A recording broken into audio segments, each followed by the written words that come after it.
Muito bom dia, muito boa tarde, muito boa noite. Meu nome é Bruno Couto Rocha, eu sou advogado, especialista em planejamento patrimonial da família. E hoje eu quero falar para você sobre os passos necessários para você conseguir fazer o seu planejamento patrimonial da família. Mas antes, já deixa o seu like, me segue nas redes sociais e assina o canal para você não perder nada desses passos do planejamento. Isso vai ser uma série de vídeos falando sobre esses passos, ok? Bom, sem mais delongas, o que acontece? Muitas pessoas têm expressado preocupações e até uma afobação em fazer o seu planejamento. Só que o planejamento patrimonial da família, assim como todo tipo de advocacia preventiva, quando feito de forma afobada, feito com pressa, ele é feito de forma errada. Para você fazer um planejamento patrimonial da sua família de forma organizada, de forma correta, e na falta até de outra palavra, de forma planejada, você tem que seguir certos procedimentos e certos passos para que você não caia e acaba fazendo um planejamento errado, acaba fazendo um planejamento que não vai ser eficaz. Entenda bem, isso não é o mesmo de enrolar, mas sim traçar um plano que permita efetivamente que você bote em prática o seu planejamento patrimonial. Então eu resolvi trazer para vocês quais são as etapas que você precisa passar para fazer o planejamento patrimonial e sucessório da sua família de forma organizada e eficaz, que é o mais importante. São 4 etapas principais e essas são as etapas de qualquer trabalho preventivo na advocacia.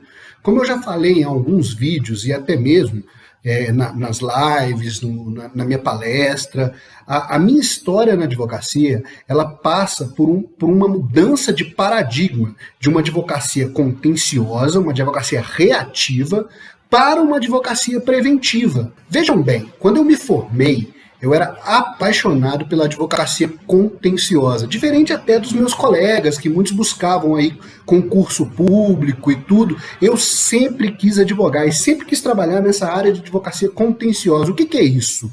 É aquela área de frente da advocacia, os processos propriamente disso, audiência, argumentação. Eu sempre fui apaixonado por isso.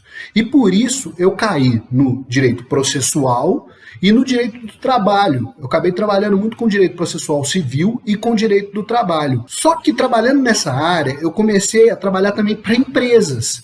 E trabalhando para as empresas, eu comecei a ver ações repetitivas, que muitas atitudes das empresas geravam ações de forma repetitiva. E encontrei aí um problema, eu identifiquei um problema nessas empresas. E percebi que ao identificar esses problemas, eu poderia fazer atos de forma preventiva para evitar uma ação judicial, ou até evitar a condenação se tivesse uma ação judicial. E percebi que ao identificar esse problema, eu precisava fazer um diagnóstico desse problema, e não só um diagnóstico, identificar a viabilidade de uma solução para esse problema. E foi o que eu comecei a fazer nas empresas. Depois de diagnosticado e identificado uma solução viável para esse problema, começou uma etapa nova para mim também. Porque às vezes a gente identificava a viabilidade da solução do problema, mas a solução não ia para frente. Então nós começamos a fazer um plano de ação, um plano de ação que identificava o que nós teríamos que fazer para implementar essa solução e qual que seria o custo de implementação dessa solução. Até para mostrar para os meus clientes que essa implementação, essa solução seria viável e seria benéfica para eles, para que eles pudessem enxergar previamente como que ia ficar após implementar aquele plano de ação. Quando eu comecei a fazer isso, eu lembro que eu me deparei com uma frase muito legal, que é a seguinte: o segredo do sucesso não está em prever o futuro, mas você se preparar para um futuro imprevisível. E é isso que o plano de ação trouxe para mim, trouxe para os meus clientes também. Feitos os planos, o que nos restava estava muito fácil, que era só a implementação desse plano. Porque quando a gente faz o plano e mostra isso para o cliente, ele já sabe quais vão ser as etapas para a implementação. E ele já autorizando, isso já começa desde já. Então começou a gerar muito benefício para as empresas que eu prestava e ainda presto serviço. E isso me fez pensar, será que isso não cabe, essa mesma metodologia de advocacia preventiva, não cabe para a pessoa física? Essa metodologia que eu estou usando para as empresas de advocacia preventiva não cabe para a pessoa física? Qual o problema que a pessoa física tem que exige a utilização dessa metodologia? Qual o problema da família brasileira que a advocacia preventiva poderia ajudar? E assim eu cheguei ao planejamento patrimonial da família. Me especializei, estudei muito e holding familiar se tornou a minha expertise nesse âmbito. Veja que o planejamento patrimonial, em especial através de holding familiar, é o suprassumo da advocacia preventiva.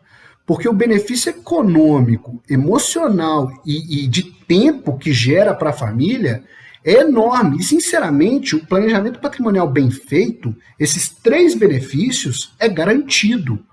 Então, os passos para você fazer o seu planejamento patrimonial e sucessório da família são os mesmos de qualquer advocacia preventiva. Número 1, identificar o problema. Número 2, diagnóstico e viabilidade da solução apresentada. Número 3, um plano de ação. Você tem que fazer um plano de ação antes de começar a implementar qualquer atividade. E número 4, a implementação.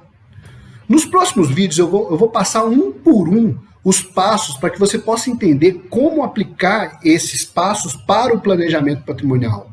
Então, se gostou do que ouviu, me segue nas redes sociais e assina o canal para ouvir mais. Um forte abraço e até mais.